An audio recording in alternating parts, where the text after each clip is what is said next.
देखी देखी का बोला लगाई मत हटी तो बना दिन तेकर मतलब का कहीं भी लगा दे तनी तुम लगावे दो साल भर तो बाहर से होलिया में आइला होलिया में आइला हो होलिया में आइला दूसरा के धन पर नजरे गड़ाइला नजरे गड़ाइला हो नजरे गड़ाइला साल भर तो बाहर से होलिया में आइला दूसरा के धन पर नजरे गड़ाइला अरे दीदी से हमके पिटवाही बहका अब का पिटवाई के छोड़ो होली है होली में रंग ना लगेबू तो और का करबू होली में नखड़ा देखबू का जीजा पे रंग डलवाईबू का होली में नखड़ा देखबू का जीजा से रंग डलवाईबू का होली में नखड़ा देखबू का जीजा से रंग डलवाईबू का देखी हम ना लगाऊ हटता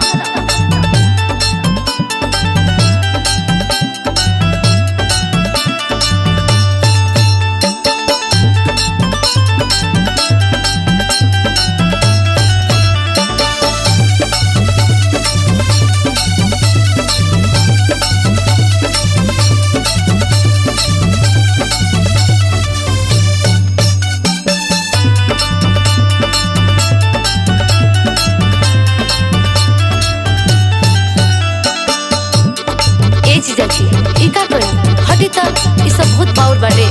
अच्छा के में कासे के जीजा कोरवा में हम के उठाईनी अरे देह हमार भीजल पूरा रंगवाला गईनी पूरा रंगवाला गईनी पूरा रंगवाला गईनी एक ताली अभी कहाँ लागल बा अभी पूरा तो बाकिए बा आगे आगे दिखत जा साली रंग बेला गईले बानी कइले नइकी बाउर बड़ी मन करे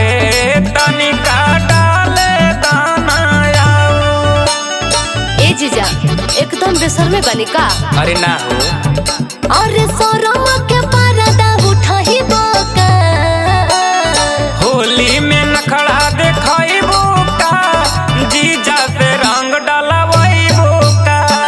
होली में नखड़ा देखबू का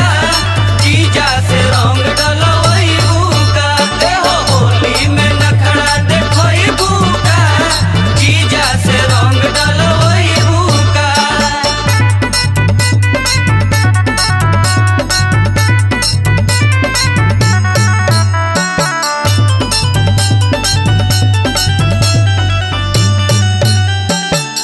देखी ई ठीक नहीं कइली हमर कितना महंगा लहंगा ले सरवा देनी हम लहंगा रहल महंगा जीजा तू कइला बर्बाद इहे रोहन सोहन तोहर लागे हम के खराब लागे हम के खराब जीजा हम के खराब अरे तितना खिसियात काहे बारू नया की ना जाई हो तनी सबर कर साली जानी खिसिया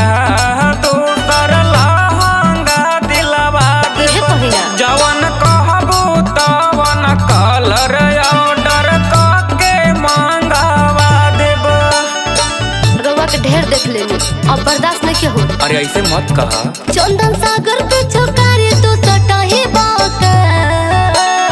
होली में नखड़ा देखबू का जीजा से रंग डलवाईबू का होली में नखड़ा देखबू का बुझतानी जीजा से रंग डलवाईबू का होली में नखड़ा देखबू का जीजा से रंग डलवाईबू का ठीक बा ना मनम त लगा ली